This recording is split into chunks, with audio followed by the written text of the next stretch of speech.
Hi everyone. तो आज हम Mirae asset emerging blue chip fund का रिव्यू करने वाले हैं। तो इस वीडियो में हम ये जानने का कोशिश करेंगे कि इसका पिछले पास्ट ईयर का रिटर्न कैसा रहा और अभी जिस तरह से मार्केट अभी क्रैश यानी गिर रहा है, तो क्या इसका अभी किस तरह की स्थिति बना हुआ है इस फंड का, और इसका सेक्टर एलोकेशन का देखने वाले हैं, इसका होल्डिंग को भी हम लोग देखने वाले हैं और इसके बेंचमार्क से कंपेयर करके भी देखने वाले हैं। तो चलिए शुरू करते हैं। तो हमने यहां पर Mirae asset emerging blue chip fund का डायरेक्ट ग्रोथ प्लान को लिया है, जिसका फंड साइज है 24,054 करोड़। एक ह्यूज फंड साइज ये बन जाती है। चलिए, तो इसमें अगर आप इन्वेस्ट करना चाहते हैं तो इसका रिस्क क्राइटेरिया आप खुद देख लीजिएगा, क्योंकि इसमें इन्वेस्ट करना वेरी हाई रिस्की है। बाकी ये इक्विटी कैटेगरी में आता है, क्योंकि ये सारा पैसा अपना स्टॉक मार्केट में इन्वेस्ट करती है। बाकी इसमें ये जो है ये लार्ज कैप और मिड कैप दोनों कैटेगरी में आती है, क्योंकि ये अपने पैसे को बड़े कंपनियों में भी इन्वेस्ट करती है और जो मीडियम कंपनी है उसमें भी ये इन्वेस्ट करती है। बाकी अगर हम इसका फंड मैनेजमेंट को देख ले कि फंड मैनेजमेंट अभी कौन कौन काम कर रहे हैं, क्योंकि अगर किसी भी फंड का फंड मैनेजमेंट रीढ़ का हड्डी होता है, क्योंकि वो अगर अच्छा से फंड को मैनेज नहीं करेगा, कितना पैसा कहां हमको किस सेक्टर में लगाना है, तो वो अच्छा नहीं रह पाएगा, यानी वो फंड अच्छा परफॉर्मेंस नहीं कर पाएगा। बाकी यहां देख रहे हैं कि नीलेश सुरना जो जनवरी 2013 से काम कर रहे हैं, ये काफी ज्यादा प्लस पॉइंट बन जाती है कि 2013 से जो काम कर रहा है आज से 10 साल पहले से, और फिर भी इनका कोई वोलेटाइल नहीं हुआ, यानी कि बदलाव नहीं हुआ। तो एक तरह से कहा जा सकता है कि इसमें आपको बहुत ही कम वोलेटाइल देखने को मिलेगा, यानी कि ग्रोथनेस इसमें ज्यादा आपको देखने को मिलेगा, स्टेबिलिटी आपको देखने को ज्यादा मिलेगा, क्योंकि फंड मैनेजमेंट अगर चेंज होता है तो उसमें आपको वोलेटिलिटी ज्यादा देखने को मिलती है।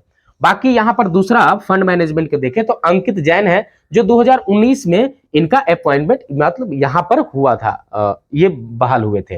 बाकी अगर हम इसका इक्विटी सेक्टर एलोकेशन देख ले, सेक्टर एलोकेशन इसका क्या क्या है, कौन सा कैटेगरी में ये पैसे लगा कर रखा है, तो फाइनेंशियल एलोकेशन में इसका देख सकते हैं कि 28% से भी ज्यादा इनका पैसा लगा हुआ है फाइनेंशियल में, यानी बैंकिंग सेक्टर में इनका पैसा ज्यादा लगा होगा। बाकी अदर सेक्टर में देखें तो 19% से भी ज्यादा है। ऑटोमोबाइल गाड़ियां, जो कार बनाने वाली बड़े बड़ी जो गाड़ियां जो बनती है, उसमें इसने 9% से भी ज्यादा का अपना सेक्टर एलोकेशन लगा कर रखा हुआ है।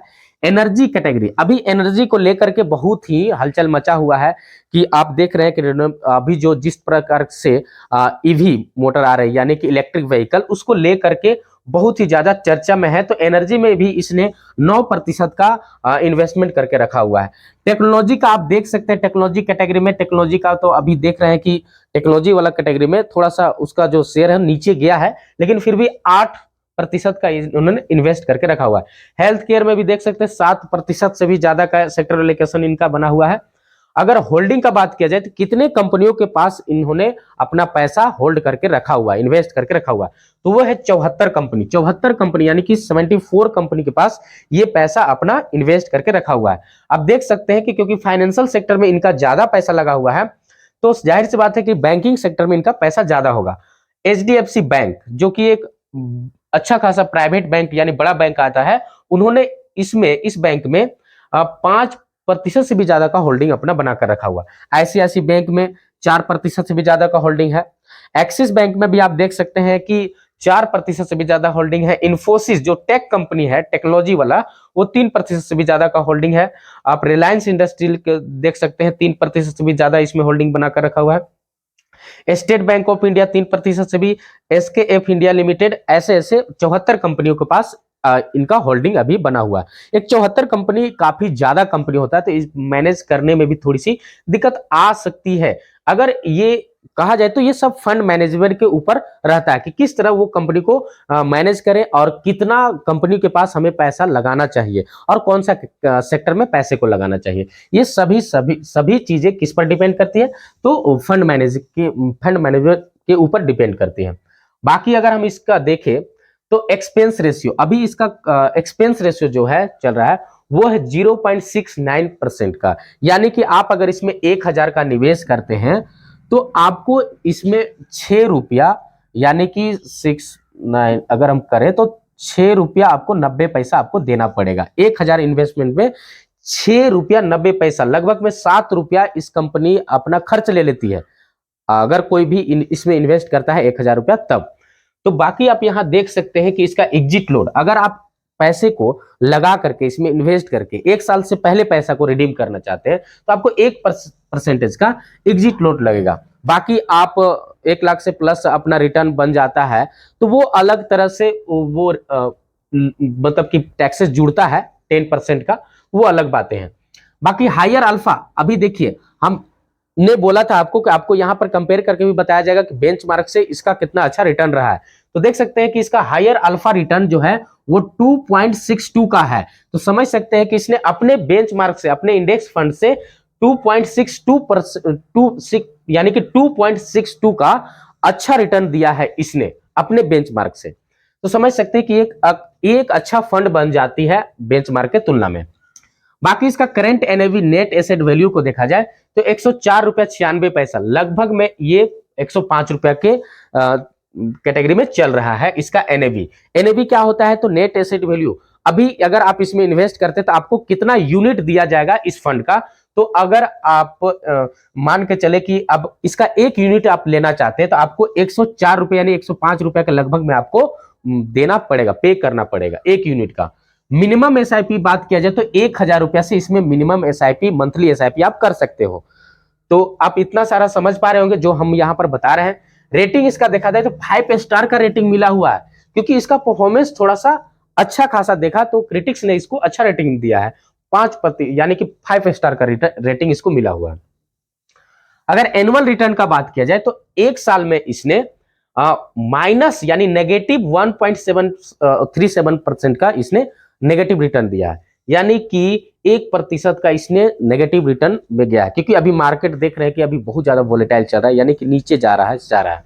तो बाकी यहां पर अगर देखा जाए तो 3 सालों में 18% से भी ज्यादा का इसने रिटर्न दिया है, और 5 सालों में ये देखा जाए तो ये 14% से भी ज्यादा का रिटर्न इसने दिया है। सभी बात किया जाए जब से ये काम कर रहा है तो 21% से भी ज्यादा का रिटर्न इसने दिया है कंपाउंडिंग इंटरेस्ट। बाकी यहां पर अगर मंथली एसआईपी अगर आप 5000 का करवाए होते तो 1 साल में आपका ₹60,000 होता, और आपका पैसा जो बन जाता 1 साल में ₹61,008 बनता। 3 सालों में वही ₹5000 का एसआईपी आप करवाए होते मंथली एसआईपी तो ₹1,80,000 जमा होता, जिसमें आपको जो रिटर्न होकर मिलता वो ₹2,30,165 मिलता। अगर आप 5 साल के लिए ही एसआईपी 5000 के करवाए होते मंथली एसआईपी तो आपको ₹3,00,000 जमा होता आपका पैसा, और रिटर्न होकर मिलता ₹4,60,657। समझ सकते हैं कि ये एक अच्छा खासा इसने रिटर्न दिया हुआ, आप देख सकते हैं यहाँ पर। बाकी अगर हम बात किया जाए तो ये टोटल एसेट मैनेजमेंट के मामले में इंडिया में 13 नंबर पर आती है, यानी कि 13वें नंबर पर आती है टोटल एसेट मैनेजमेंट के मामले में। आप जानते हैं कि इंडिया नंबर 1 जो एसेट मैनेजमेंट के मामले में जो म्यूचुअल फंड है वो है एसबीआई का। बाकी इसका अभी 13 पर रैंक चल रहा है। तो आपको ये वीडियो अगर कैसा लगा तो आप कमेंट बॉक्स में करके जरूर बताएं।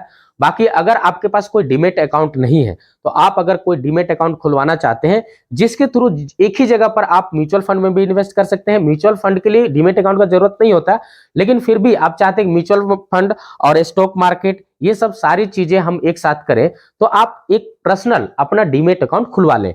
तो डीमेट अकाउंट का जीरोधा हो गया, ग्रो ऐप का हुआ, डिस्क्रिप्शन बॉक्स में आपको इसका लिंक दिया हुआ है, तो आप इसमें जा करके अपना डीमेट अकाउंट खुलवा सकते हैं। थोड़ा सा पेपर केवाईसी कर लेना है, आपका डीमेट अकाउंट सुरक्षा से खुल जाएगा। तो आप आसानी से म्यूचुअल फंड चाहे स्टॉक मार्केट किसी में भी इन्वेस्ट कर सकते हैं। तो आज की वीडियो में इतना ही, फिर मिलते हैं आपसे किसी नेक्स्ट वीडियो में किसी नेक्स्ट टॉपिक के साथ। तब तक के लिए जय हिंद, जय भारत।